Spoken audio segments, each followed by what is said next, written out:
Hi everyone, so welcome to another post contest editorial video. इस video में हम starters 140 के डिप 2 के स्टार्टिंग के 5 प्रॉब्लम्स डिस्कस करने वाले हैं। ठीक है। सबसे पहला प्रॉब्लम देखते हैं which is make permutation. Make permutation problem statement, I hope आप सबने मतलब सारी प्रॉब्लम स्टेटमेंट एक बार रीड की हुई है। मैं उसमें ज़्यादा टाइम नहीं देने वाला हूँ, डायरेक्टली सॉल्यूशन पे चलेंगे, इंट्यूशन देखेंगे। पहली प्रॉब्लम है मेक परमुटेशन। तो इसमें बोल रहा है कि सेप के पास एक एरे ए है साइज एन का। अब वो जो है ना एक परमुटेशन बनाना चाहता है, परमुटेशन एरे जो सी बनेगा। तो उसको जानना है कि क्या कोई एक एरे ऐसा बी आई एग्जिस्ट करता है, कोई एक ऐसा एरे बी एग्जिस्ट करता है such that C I is equal to A I plus B I करने पे जो फाइनल एरे सी आएगा ना, वो हमारा परमुटेशन आएगा। तो इसमें अगर हम पहला टेस्ट केस देखें, दूसरा देखते हैं, सॉरी। 2 4 3 4 2, 2 4 3 4 2 एंड एरे का साइज 5 है। ठीक है। तो हमें जानना है कि क्या कोई एक ऐसा एरे बी, ये हमारे पास एरे ए गिवन है, हमें पता करना है कि कोई एक ऐसा एरे बी गिवन है क्या, जिससे जो है ना सी एरे जो बने वो बने अपना सिंपली 1 2 3 4 5, मतलब एक परमुटेशन बनना चाहिए। एंड एरे बी जो है ना वो नॉन नेगेटिव इंटीजर का होना चाहिए, मतलब उसकी जो एलिमेंट है बी ऑफ आई जो है ना वो लेस देन जीरो नहीं हो सकती है। ठीक है। सो अगर हम इसमें देखें तो लेट्स से कि मतलब अगर B of I less than zero नहीं हो सकता, मतलब इसमें जो सबसे स्मॉलेस्ट एलिमेंट है वो तो हमारा वन होना चाहिए, बट वन है नहीं। ठीक है। तो इसका मतलब इस एरे को तुम चेंज नहीं कर सकते हैं। बट इसको मतलब जनरली कैसे देखेंगे, हर बार थोड़ी वन के लिए टू के लिए चेक तो नहीं कर सकते ना। हम क्या करेंगे ना, हम एरे ए को सॉर्ट कर देंगे। तो एरे ए को अगर हम सॉर्ट करते हैं तो ये बनता है 2 2 3 4 4। अब हम चेक करेंगे हर एक आई के लिए, जैसे ये 1 2 3 इंडेक्स है ना, वन बेस्ड इंडेक्सिंग 1 2 3 4 5। तो देखो हम हर एक इंडेक्स के लिए चेक करेंगे कि जो एरे ए का एलिमेंट है ना ए ऑफ आई, वो इससे बड़ा नहीं होना चाहिए। क्योंकि अगर इससे बड़ा हो गया तो हम नॉन नेगेटिव इंटीजर तो फिल कर नहीं सकते, तो मतलब इसको तुम छोटा कर नहीं पाएंगे। तो उस केस में जो है ना हमारा एरे बी जो है पॉसिबल ही नहीं है, तो उस केस में हम जो है आंसर एरे अपना फाइंड ही नहीं कर सकते हैं। हर आई के लिए हम चेक करेंगे, अगर आपका जो है ना ए ऑफ आई सॉर्ट करने के बाद ए ऑफ आई बड़ा है आपके आई प्लस वन से, अगर जीरो बेस्ड इंडेक्सिंग आप लेते हो तो ठीक है, तो उस केस में नो रिटर्न कर देंगे, वरना लास्ट में यस रिटर्न कर देंगे, क्योंकि आप कुछ ना कुछ तो मतलब non negative integer array B खोज ही लोगे जिससे कि आपका सी परमुटेशन बन जाए। सो आपका प्रॉब्लम ए यही है। इसका कोड जो है, ज़्यादा टाइम वेस्ट नहीं करते हैं। This is the code, if A of I is greater than I plus one तो सी आउट नो कर देंगे, वरना सी आउट यस कर देंगे।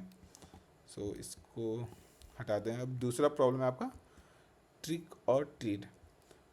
इस प्रॉब्लम में बोल रहा है कि हेलोवीन आने वाला है और आपके पास n boxes of candies and n boxes of chocolates है। अब i candy box contains a i candies and i chocolate box contains b i chocolate. आपसे पूछा जा रहा है कि मतलब आप जो है ना कोई भी दो बॉक्स चूज कर सकते हो, एक कैंडी का होना चाहिए और दूसरा चॉकलेट का होना चाहिए। अब उन दोनों कैंडी और चॉकलेट को मिला के जो है ना आपके बच्चों में ऐसे बांटना है कि सच दैट जो है ना आप के ग्रुप में बांटोगे। ठीक है, मतलब आपके पास टोटल के यहाँ पर गया, you task is to choose exactly one box and child should remain. सबके पास जो है ना सेम नंबर ऑफ स्वीट्स जाना चाहिए, डजेंट मैटर कौन सा स्वीट जा रहा है, चॉकलेट जा रहा है, कैंडी जा रहा है। And distribute among the M childrens. M childrens के बीच में आपको बांटना है। के नहीं है, एम है। तो बेसिकली अगर इस प्रॉब्लम को देखें तो क्या करेंगे ना, हम ऐसा box of candy and chocolate उठाएंगे सच दैट जो है ना उस दोनों का जो सम है वो एम का मल्टीपल हो। लाइक यहाँ पे एम आपके अपने पास 5 है ना, तो हमारे पास हम दो बॉक्स को ऐसे उठाएंगे सच दैट उसका सम जो है ना 5 से मल्टीपल हो। जैसे अगर 2 हम उठाते हैं तो 2 और 13, तो 13 और 2 जो है आपका क्या होता है, 13 और 2 15 होता है, जो कि 5 से मल्टीपल है। तो ऐसे मतलब 5 5 5 बांट सकते हो ऐसे। ठीक है। सिमिलरली अगर 10 के लिए देखें तो 10 और 15 कितना होता है, 10 और 15 25 होता है। तो आप 5 बच्चों को 5 5 5 5 ऐसे बांट सकते हो। ठीक है। तो इसको अप्रोच कैसे करेंगे, हम क्या करेंगे ना, इन सब का के से मॉड कर देंगे, के नहीं सॉरी एम से। तो अगर हम पहला टेस्ट केस उठाएं, लेट्स से ये रहा अपने पास पहला टेस्ट केस।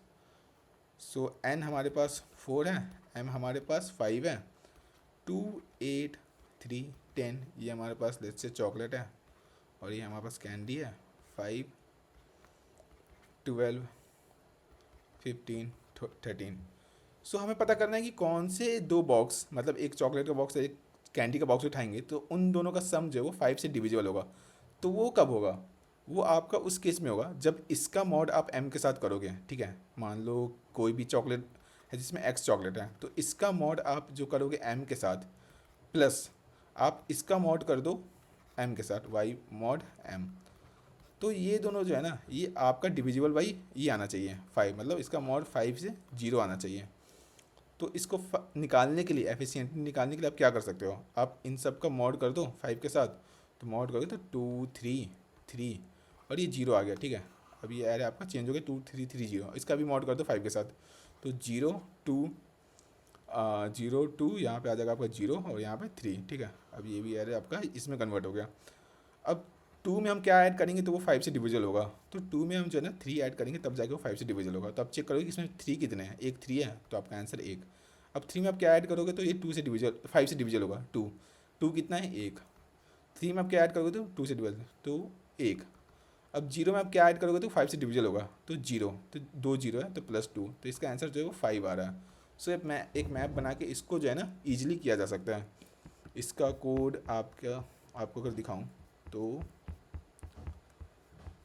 ये रहा। सो मैंने मतलब एक मैप में स्टोर कर दिया b(i) मॉड के, उसके बाद a(i) को a(i) मॉड के से चेंज कर दिया। रिक्वायरमेंट अपने पास क्या है, k माइनस a(i) मॉड के। अब आंसर में मैप में जो रिक्वायरमेंट की वैल्यू पड़ी हुई है उसको ऐड कर देंगे और लास्ट में सी आउट आंसर। सो ये था हमारा दूसरा। अब तीसरा देखिए अगर, सो थर्ड प्रॉब्लम बोल रहा है स्प्लिट परमुटेशन। आपके पास n गिवन है, आपको एक परमुटेशन फाइंड करना है n साइज का, सच दैट जो है ना उसका गुडनेस वो मैक्सिमम होना चाहिए। और गुडनेस क्या है, उसमें जो है ना एग्जैक्टली k सब एरेज होने चाहिए उसको स्प्लिट करने पे, और सारे सब एरे का सम सेम होना चाहिए। सो ये कंस्ट्रक्टिव कैटेगरी में आ जाएगा आपका। तो अगर लेट्स से कि मतलब हमारे पास इवन साइज की परमुटेशन है 1 2 3 4 5 6, तो मतलब इंडिविजुअल एलिमेंट का तो सम सेम नहीं हो सकता है, ठीक है। मतलब आप एक एक एलिमेंट पकड़ने जाओ एक एक साइज का, तो उसका तो सम जो है वो सेम नहीं होगा। बट दो साइज का अगर आप उठाओ तो 1 + 6 क्या होता है 7, 2 + 5 क्या होता है 7, 3 + 4 क्या होता है 7। तो ये देखो, तो इन सब का मतलब सम क्या है 7। तो इसको आप अरेंज कैसे लिख कर सकते हो 1 6 2 5 3 4 ऐसे करके प्रिंट कर दो। लेट से अगर ऑड रहता, ठीक है, और रहता तो इसमें 7 आ जाता, तो अभी भी इन सब का मतलब हम जो है ना 7 को तो अलग से प्रिंट करा ही देंगे। और फिर हमारे पास इवन साइज का एक सब एरे बच गया परमुटेशन। तो अब फिर से वही पैटर्न लगा के 2 पॉइंट लगा के 1 6 2 5 3 4 और लास्ट में 7 ऐसे करके प्रिंट करा देंगे। सो ऑड के केस में जो है ना हमें एक एक्स्ट्रा एलिमेंट ये प्रिंट करना, इवन में जो है हम डायरेक्टली इसको प्रिंट करा देंगे। सो इसका कोड 2 पॉइंटर से जो होगा दैट इज हेयर। अगर ऑड है तो पहले मैंने एन प्रिंट करा दिया, उसके बाद एन को जो इवन में चेंज कर दिया, फिर एक परमुटेशन जो है उसमें मतलब 1 2 3 4 5 6 एक परमुटेशन फॉर्म कर लिया, 2 पॉइंटर लगाया और सी आउट कर दिए दोनों को, ठीक है। सो this was the third problem. अब फोर्थ प्रॉब्लम देखते हैं, ट्री रिमूवल।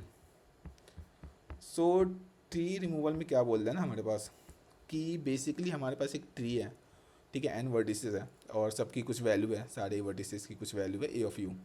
सो हमें क्या करना है ना, एक वर्टेक्स पिक करना है जिसका डिग्री जो है वो ऑड है, और a(u) को अपने स्कोर में ऐड कर देना है, और मतलब वो हमारा जो मतलब फाइनल स्कोर जो आएगा वो हमारा स्कोर रहेगा, ठीक है बेसिकली।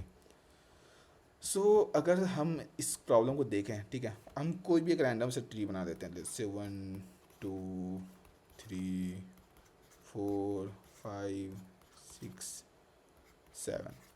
तो अगर आप देखोगे ना कि हमारे लीफ नोड के जो है ना, लीफ नोड मतलब जो सबसे लास्ट नोड होता है लीफ नोड, तो उसका जो है ना वर्टिक्स हमेशा 1 ही रहता है, ठीक है। सो अगर हम लीफ नोड यहाँ पे देख रहे हैं जैसे 6 और 7 लीफ नोड है, तो इनका जो डिग्री है वो हमेशा 1 ही रहेगा, ठीक है। तो ये डिग्री ऑड हो गया तो हम इसको पहले रिमूव कर सकते हैं। तो लीफ नोड को रिमूव करें 6 7 को, अब 6 गया 7 गया, ठीक है। अब हमारा लीफ नोड क्या बच गया 2 बच गया, यहाँ 4 भी एक लीफ नोड है तो 4 को अगर हम रिमूव कर दें, अब 4 को रिमूव कर दिया तब 2 और 5 हमारे पास लीफ नोड बच गया, तो 2 और 5 को रिमूव कर सकते हैं। अब 2 और 5 को रिमूव कर दिया तब हमारे पास एक लीफ नोड बच गया 3 और 1। तो 3 और 1 में से जिसका भी वैल्यू मैक्सिमम होगा उसको हम रिमूव कर देंगे, और जब एक ही नोड बचेगा ना तो उसकी डिग्री 0 है तो वो इवन है, तो उसको रिमूव नहीं करेंगे, एक डिग्री छोड़ देंगे। सो बेसिकली कैसा भी ट्री रहे हमारे पास, हम उसमें से हमेशा जो है ना n-1 वर्टिक्स जो है वो रिमूव कर सकते हैं। लास्ट वाला वर्टिक्स रिमूव नहीं होगा क्योंकि उसका जो है मतलब डिग्री 0 होगा जो कि इवन है बेसिकली। सो क्या करेंगे हम जो है ना a(u) पे ट्रैवर्स करेंगे जिसकी भी वैल्यू मिनिमम है। लेट्स से यहाँ पे अगर 5 की वैल्यू मिनिमम रहती ना तो हम 5 को रूट बना देते हैं, ठीक है, 5 को रूट बना देते हैं और इसके सहारे मतलब ऐसे ट्री को ऐसे मतलब हैंग कर देते हैं, ठीक है। 5 7 3 4 3 से 1 है, 1 से 2 है और 2 से 6 है, ठीक है। और हम ऐसे ऐसे करके मतलब जो है ना लीव नोड्स को रिमूव करते जाते हैं और हमारा फाइनली जो है ना वो आंसर आ जाता है, ठीक है।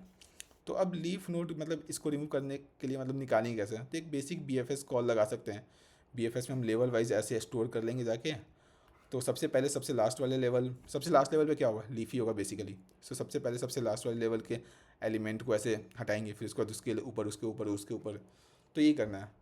सो अगर इसका कोड हम देखें, ये रहा सी।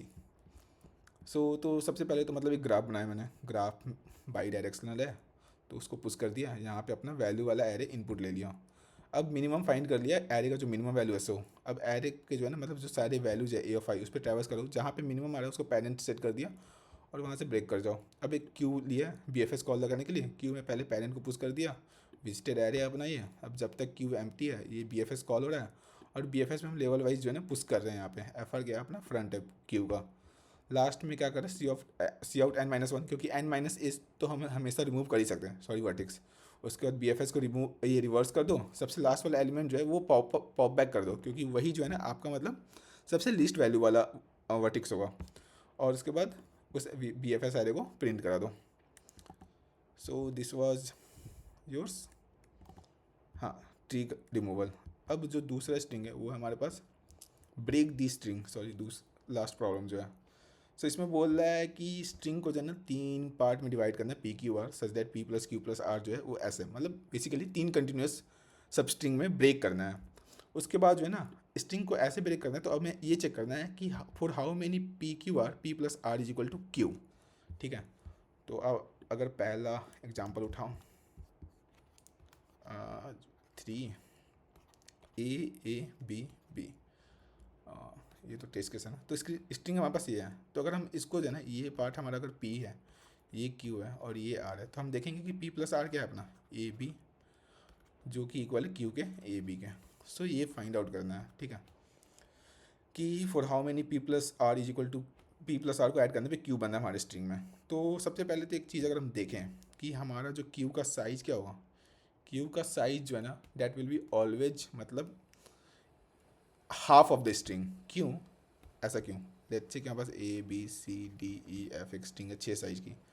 तो अगर हम इसको एक मतलब P जो हम एक ही साइज़ का रखें, Q को हम जो है ना 2 साइज़ का रखें और R को 3 साइज़ का, तो P प्लस R क्या, P प्लस R जो है ना वो बेसिकली अपना क्या हो रहा है 4 और Q जो है 2 हो रहा है। तो अगर P प्लस R का साइज़ जो है वो Q के इक्वल होना चाहिए। तो इसका मतलब है कि ये दोनों मतलब इक्वल कब होगा, जब इन दोनों का साइज़ जो है ना वो इक्वल होगा। और साइज़ इक्वल कब होगा, जब दोनों n/2 होंगे, ठीक है।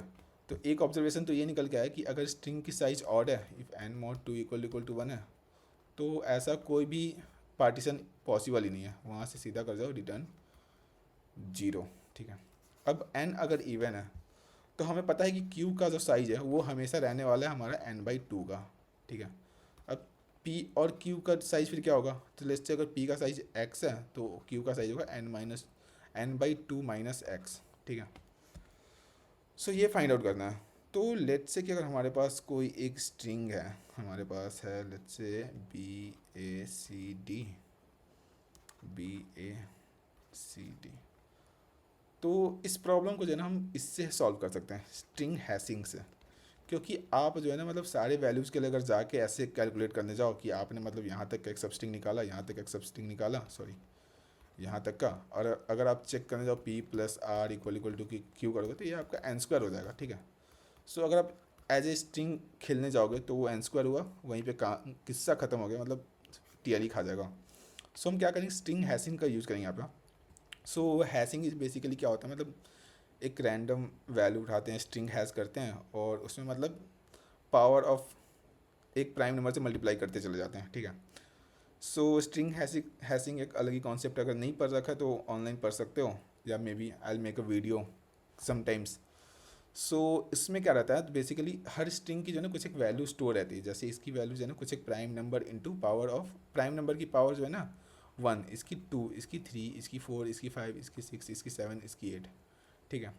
तो अगर स्ट्रिंग हैशिंग से हम ऐसे एक वैल्यू निकाल लें, ठीक है, तो अब हमें क्या मतलब अब हम इस पर एक स्लाइडिंग विंडो चला सकते हैं। अगर हमें इतने मतलब इतने सब स्ट्रिंग की वैल्यू पता है, तो हमें बस ये चेक करना है कि ये इसके इक्वल है कि नहीं है। तो इसको हम इन दोनों को इक्वल कैसे करेंगे? तो ये हमारे 6 7 8, इसमें पावर जो है 6 7 8 की है, इसमें 2 3 4 5 की है। तो हम इसको जो है ना, इसको मल्टीप्लाई कर देंगे सो दैट जो है ना इसकी पावर 6 7 8 की इक्वल आ जाए। तो उससे मल्टीप्लाई मतलब उसको वो करने के लिए हमें जो है ना इसको मतलब 3 से मल्टीप्लाई करना होगा। तो 3 से अगर मल्टीप्लाई करते हैं 5 6 7 8, तो इसमें जो पावर की वैल्यू आ गई वो 5 6 7 8 आ गई। अब ये 1 है तो इसको हम 4 से मल्टीप्लाई कर देंगे तो ये भी 5 हो जाएगा। तो अब बेसिकली हमारे पास जो है ना चेक करना है कि ये वैल्यूज, ये जो इंटीजर वैल्यू आएगी P1, ये आएगी Q1 और सॉरी R1, और ये आएगी Q1। तो अब चेक करना है P1 प्लस R1 जब वो इक्वल है अगर Q1 के, तो हम जो है आंसर एक बार प्लस प्लस कर देंगे, वरना कुछ नहीं करेंगे, आगे बढ़ जाएंगे। और बेटर एक्यूरेसी के लिए हम दो मतलब डबल हैश कर सकते हैं। सो इसका कोड जो है डेट इज, मेरे पास पहले से एक मतलब मैंने स्टोर कर रखा था स्ट्रिंग हैशिंग का टेम्पलेट।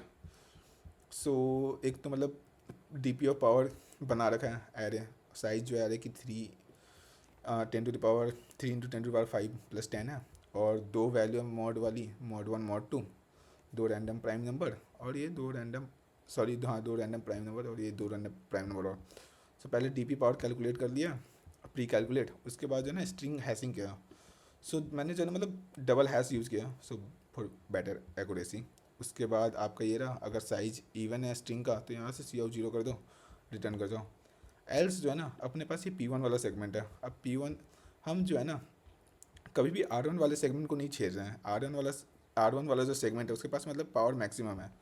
तो इक्वलाइज करने के लिए हम जो है ना Q1 में मल्टीप्लाई करेंगे n/2 माइनस i+1 से, सो डैट उसकी भी पावर जो है वो R1 को मैच करे, और P1 में मल्टीप्लाई करेंगे n/2+1 से, ताकि उसकी भी पावर जो है मैच कर जाए जाके R1 से। लास्ट में चेक करेंगे अगर P1 plus R1 equal to Q1 है and P2 plus R2 equal to Q2 है, तो आंसर को कर दो प्लस प्लस और COUT कर दो आंसर को। So this is it for today, thank you very much, bye bye.